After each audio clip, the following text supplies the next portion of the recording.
If you want to be in the top 1% of learners, get the best test scores possible, and learn faster than anyone else, you need to realise that the traditional ways we're taught to learn just don't work. Effective studying is meant to be hard, and being able to do it consistently requires one thing above all else: high quality work. Our grades are really a byproduct of our quality of work, and our quality of work is determined by two key factors: our ability to focus and our ability to be consistent. You get out what you put in, and believe it or not, whether you consider yourself a procrastinator or a productivity guru, there are guaranteed ways to maximize the quality of your study sessions while avoiding burning yourself out. In order to maximize our ability to focus, we need to beat distractions and get into a flow state. If we want to stay consistent, we need to stay healthy and keep our energy levels high throughout the day. The following 11 study tips are all backed up by evidence, and if you can stay focused to the end of today's video and apply all 11 tips, I guarantee you'll take the quality of your study sessions to the next level. So hit that subscribe button and let's get straight into the first tip that will help you to maximize the quality of your time spent learning without burning out.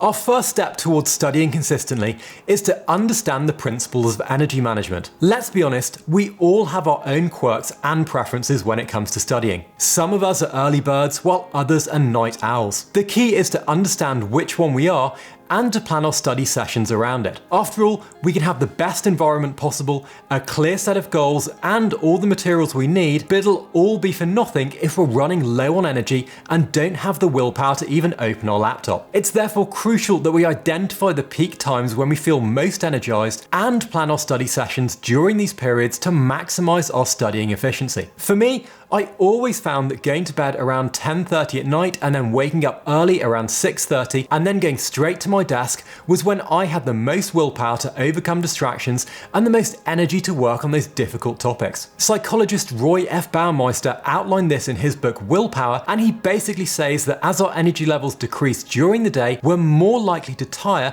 and become distracted or produce lower quality of work as the day goes on. Ultimately, when it comes to energy management and taking breaks, we want to discover what drains our energy and what causes us to feel energized on a personal level. Recognizing the optimal time for studying allows us to organize work sessions in a way that promotes an efficient workflow. You then just need to come up with a schedule that works for you and stick to it.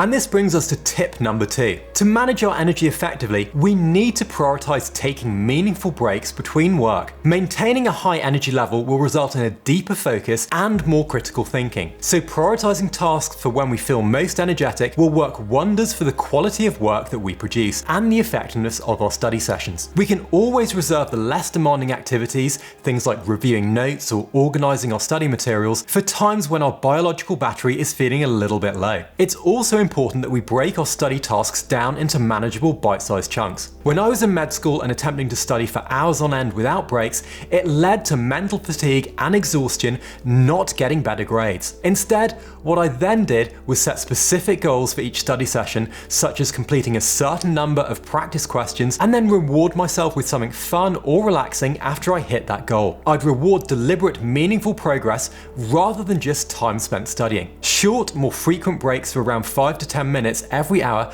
can help to recharge our energy levels and improve our overall concentration according to the literature. The best use of these breaks is to stretch, hydrate, or even do a quick mindfulness exercise, as we'll see later on.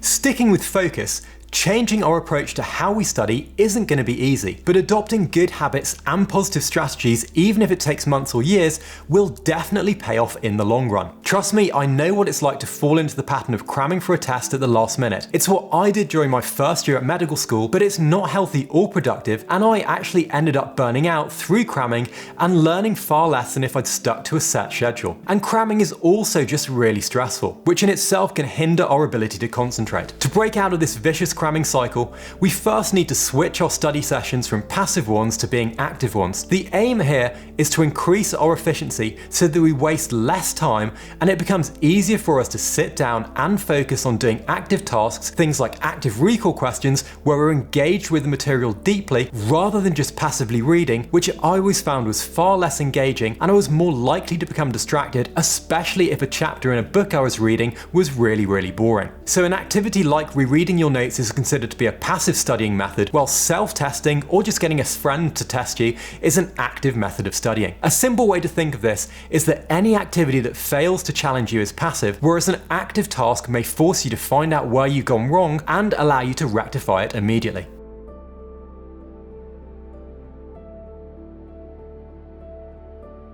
Switching from passive to active methods of studies is all well and good, but it doesn't necessarily motivate you to want to sit down and study in the first place.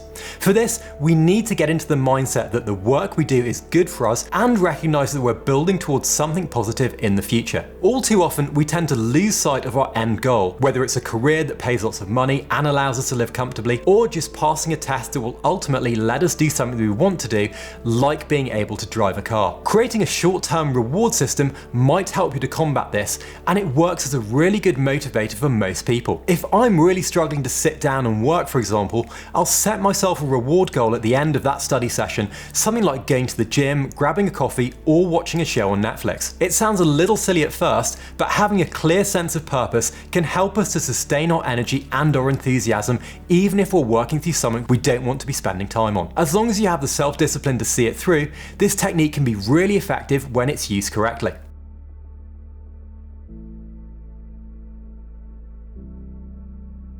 Tip number 5 is probably the most impactful change that I made when I was in medical school in terms of boosting my ability to get into a flow state, and it's simply about creating a dedicated and organized workspace. To really get the most out of our study sessions, we need to eliminate as many distractions as we can. Remember, top grades are a function of our ability to focus and to be consistent with our studying. It goes without saying that the world we live in is full of distractions that limit our focus and our consistency, from smartphones and social media to TV and games, and a simple way to avoid all of these is to keep them out of sight and out of our minds. Now, I have my desk set up for work the night before, with my workspace tidied and tasks for the following day laid out. When I wake up, I go straight to my desk with my phone on silent or outside the room I'm currently in to avoid that temptation of looking at it. Now, if you're really struggling here, there are also some apps that you can download that will regulate your screen time, block out access to certain features during your scheduled study times, and prevent application switching, which are worth checking out. Whether I'm working from home, on holiday, or in a noisy office, I also make sure that my team, my family, and my friends know when I'm going to be in deep work mode, and I'll also use noise-cancelling headphones and lo-fi music to help me get into a flow state quickly and block out any distractions.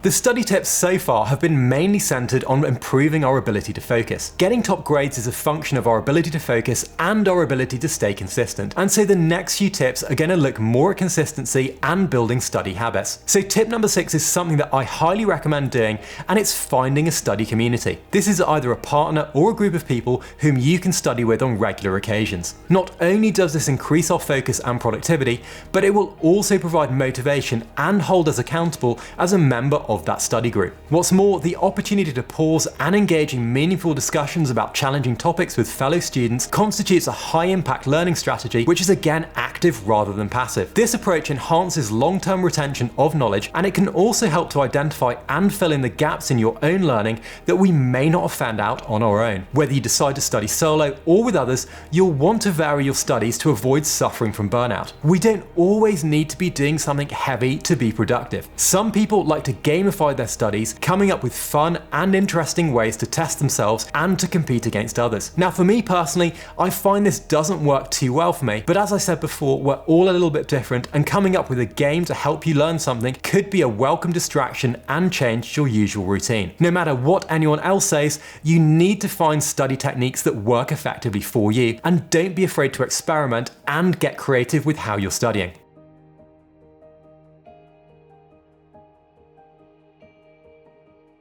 Tip number 7 to aid our consistency is that we need to stay healthy and energized, and from a personal experience, I know it can be really difficult to do so around stressful exam times, or if we're trying to find time to learn around a busy schedule as a working professional, it can just seem overwhelming. Of course, any strategies or techniques you choose to adopt have zero chance of succeeding if you don't actively manage your own personal well-being. As with studying, we need to take time to appreciate things and understand what self-care means. For some people, this might involve going out with friends or doing some retail therapy by buying some new clothes. For others, it could be as simple as going for a walk, lifting some weights in the gym, or sitting down and reading a book. There are lots and lots of things that you can do to de-stress, and it's crucial that you spend some time away from studying to then focus on yourself before coming back to it with a refreshed brain. For me, self-care is a non-negotiable part of my learning routine. I'll actively practice a guided mindfulness meditation before and after a study session, since there's strong evidence that doing so promotes our own ability to learn. My other non-negotiables are then getting enough sleep,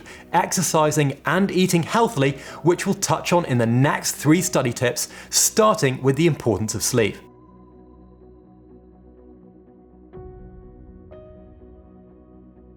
When we're trying to get lots of studying and work done, we often sacrifice both the quality and quantity of our sleep. But sleep is absolutely essential for learning. Given that sleep disruption is a key characteristic of burnout, it's unsurprising that a strategic and prioritized approach to maintaining healthy sleep habits is recommended by multiple research studies. REM sleep plays a key role in solidifying long-term memories, while poor sleep can result in severe lapses in attention and our focus, affecting our quality of work. Making sure you get a good 7 hours of rest each night and sleeping at regular intervals will help to calibrate your body clock, providing a strong foundation for everything else that we've discussed so far and all of the tasks that you do throughout your day. What I found that works for me is having a fairly strict wind down routine that's programmed into my calendar, where I don't drink any caffeine in the afternoon and will then stop working around 7 o'clock at night and relax before bedtime, which for me is around 10 to 10:30. I've noticed that when I don't do this, my racing mind stops me from going to sleep and my quality of sleep won't be quite as good. I'll also ensure that my sleep environment is cool and dark, and I'll wake up without an alarm ready to attack the day. One of the main things I've noticed is that if I don't exercise during the day,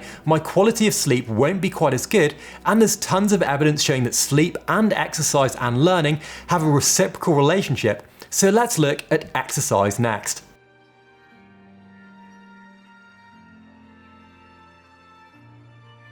Regular exercise has been proven to rebalance negative emotions and alleviate stress. When you're less stressed, your mind is more clear and receptive to learning new things. Even just going outside and staying in touch with nature is a good way to keep yourself grounded. Now, if you're not a particularly physically active person, the thought of actually exercising can increase your stress levels, at least to begin with. If that's the case, what I'd suggest doing is creating a list of activities that feel like a bit of a break or a reward, which are also easy for you to do, like going for a walk while listening to your favorite podcast. The aim here is to gradually incorporate physical activity into our routine, dedicating short periods of 15 to 20 minutes twice a day to begin with. For me, I like setting myself exercise challenges to stay active, such as performing push-ups, sit-ups, or wall sits, and trying to beat my previous record, or following a lifting routine for the gym and trying to beat my 1 rep max. Just like sleep, I'll schedule in-gym sessions as a non-negotiable and try and mix cardio, push and pull sessions with yoga and classes to mix things up. Now, occasionally, if I do a really high effort CrossFit class, I can end up feeling tired afterwards if I'm not eating enough or if I'm not following a proper diet, and then this can impact my work and study ability. So let's look at the effects of diet next.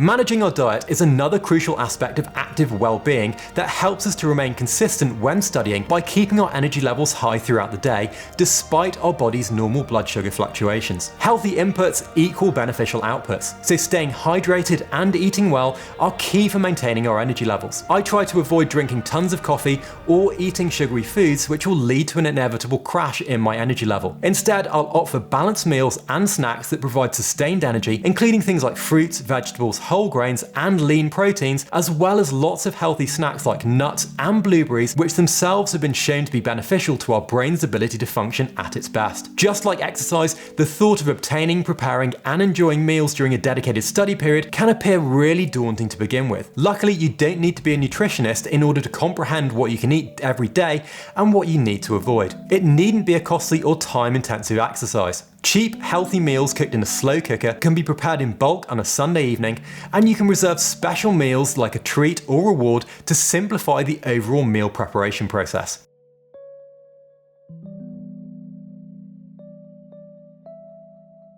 Okay, so my final evidence-based study tip is to incorporate stress management techniques such as meditation, deep breathing exercises, or mindfulness practices into your daily routine before and after a study session. I mentioned earlier that I do these daily, and I find that just 5 minutes of meditation helps to reduce stress and can also help prevent burnout during intensive study periods. When working, I find it enhances my ability to concentrate and maintain focus on tasks while reducing distractions and improving my productivity. Some studies suggest that regular meditation can improve our memory and cognitive function too, making it easier to grasp complex topics and recall information during exam periods. Most studies recommend a quick 5-minute mindful breathing exercise or guided meditation before a study session begins, and then one at the end will confer a significant benefit on our ability to focus and retain that information. Studying consistently and avoiding burnout involves optimizing our daily routine to align with our natural energy patterns, setting achievable goals, and taking care of our physical and mental well-being. By implementing these 11 tips,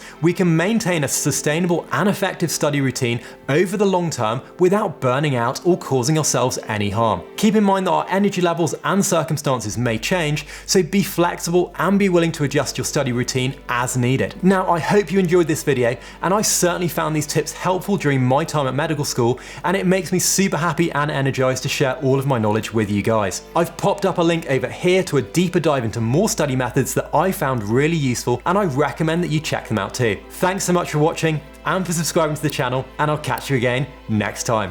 See ya.